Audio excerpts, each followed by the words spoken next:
یہ حدیث ہے جس کا ٹاپک ہے نوید ہدایت کی پہچان، یعنی ہدایت کس کو ملی ہے اس کی پہچان۔ حضرت عبداللہ بن مسعود رضی اللہ تعالیٰ عنہ بیان کرتے ہیں کہ حضور صلی اللہ علیہ وسلم نے یہ آیت پڑھی، فَمَن يُرِدِ اللَّهُ أَن يَهْدِيَهُ يَشْرَحْ صَدْرَهُ لِلْإِسْلَامِ، جس کو اللہ ہدایت دینے کا فیصلہ کرتا ہے اس کے سینے کو اسلام کے لیے کھول دیتا ہے۔ اور یہ آیت پڑھنے کے بعد حضور نے فرمایا، بے شک جب نور سینے میں داخل ہو جاتا ہے تو سینہ کھل جاتا ہے۔ لوگوں نے پوچھا، اے اللہ کے رسول، کیا اس نور اور شرح صدر کی کوئی علامت بھی ہے جس سے کہ اسے پہچانا جا سکے؟ تو آپ نے فرمایا، ہاں، آدمی کا دل اس دنیا سے بے نیاز اور اچاٹ ہو، جو لبھاتی ہے مگر ختم ہونے والی ہے، اور وہ گھر کی طرف متوجہ اور اس کے لیے مشتاق ہو جو ہمیشہ باقی رہنے والا ہے، اور موت کے آنے سے پہلے وہ موت کی تیاری میں لگ جائے۔ یہ مشکات کی حدیث ہے۔ اب جو اس کی ایکسپلینیشن ہے کہ ہدایت اللہ کے دینے ہی سے ملتی ہے، لیکن یہ کہ ہدایت ایک ضابطے اور طریقے کے مطابق ہی اللہ تعالیٰ دیتا ہے،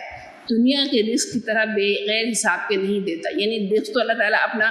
کافروں کو بھی دیتا ہے، مشرکوں کو بھی دیتا ہے، ہر ایک کو رزق دیتا ہے، لیکن ہدایت اپنے ایک طریقہ کار کے مطابق دیتا ہے۔ اولین اصول یہ ہے کہ آدمی کے دل میں ہدایت کے لیے طلب ہو اور وہ اللہ کی طرف رجوع کرے، یہدی الیہ من ینیب،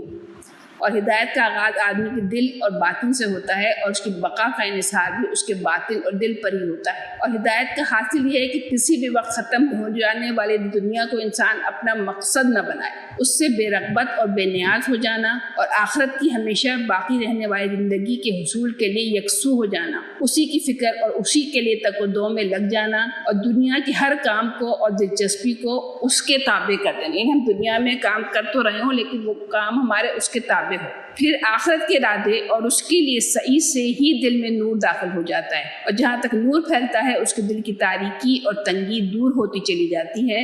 اور اتنی ہی اس کی فطری وسعت زیادہ روشن اور کشادہ ہوتی جاتی ہے۔ اسی تناسب سے اس میں ہدایت کی راہ پر چلنے کی استعداد بڑھتی چلی جاتی ہے، یہاں تک کہ دل اس جنت کی طرح ہو جاتا ہے جس کی وسعت میں زمین و آسمان سما جائیں۔ صدق اللہ العظیم۔